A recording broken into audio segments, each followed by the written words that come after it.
This is the graphical user interface of Expeyes. On the left side you have a plot window where we can graphically display the inputs, the analog inputs A1, A2, A3 and mic. And on the top you have a menu where one can select different experiments. On the right side there are several measurements and control features. On the top, the values, the voltage, the instantaneous voltages from A1, A2 and A3 are displayed,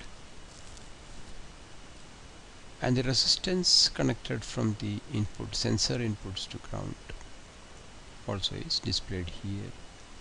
Here there is a button that can be used for measuring the capacitance connected to input. In fact, online help is provided. If you move the cursor and place above a widget, some help is displayed. And here there is frequency on into can be measured by clicking on this button. This check button is for enabling or disabling the output of OD1. Same for the constant current source, you can enable the current source or disable it. The next thing is the shape of the waveform generator signal. See, WG shape can be either sinusoidal or it could be triangular. If we select square 2, the signal vanish and the output has been shifted to the output terminal square 2. So let's get it back to sine.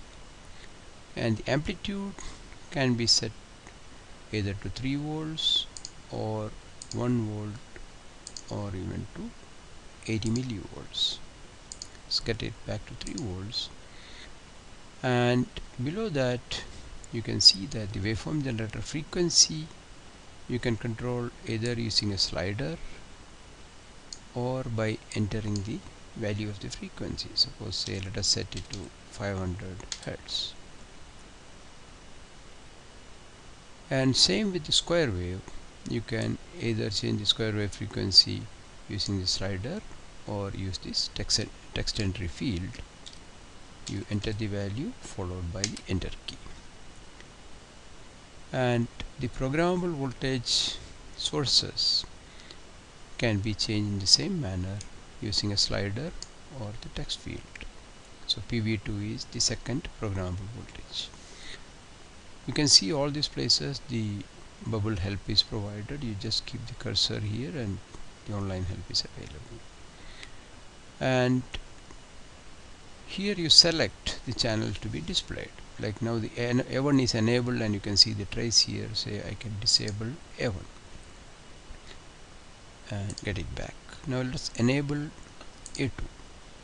So here you are seeing the sine wave and a DC signal here because we have already made the following connections. We have connected WG to A1 and PV1 to A2.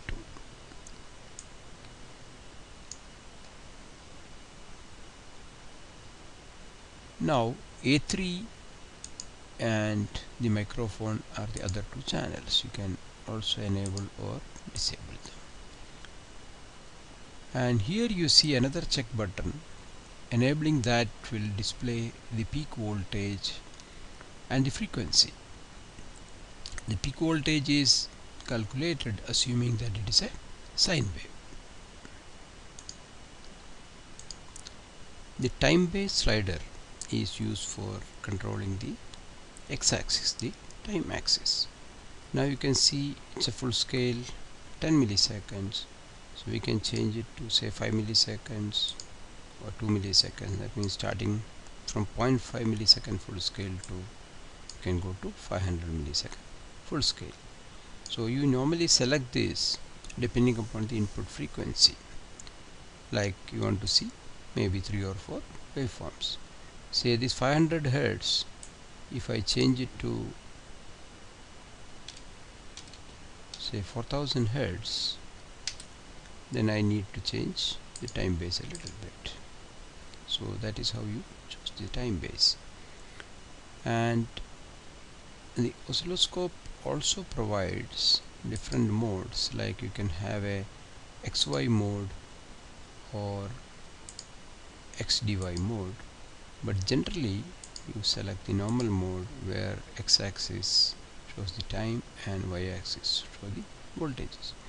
In the XY mode, it will plot the voltages of A1 against A2, and in the XDY mode it will plot the A2 against A1 minus A2.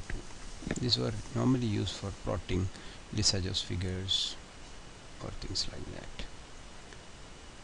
And then you have trigger level here, so that decides the starting point of the trace, and if trigger level is not set properly, the trace will not be stable. So you need to set the trigger proper, and the trigger source can be selected from here. Suppose if you select here A2 as the trigger source, it doesn't trigger A1 because A2 is a DC signal. You should change to A1. The traces can be saved to a file. You type the file name here and press on this icon. FFT is for making the Fourier transform of the displayed signals, and this button will send these traces to another program called Expeyes. The loop and freeze feature, that means you can stop the oscilloscope from continuously updating if you uncheck this button.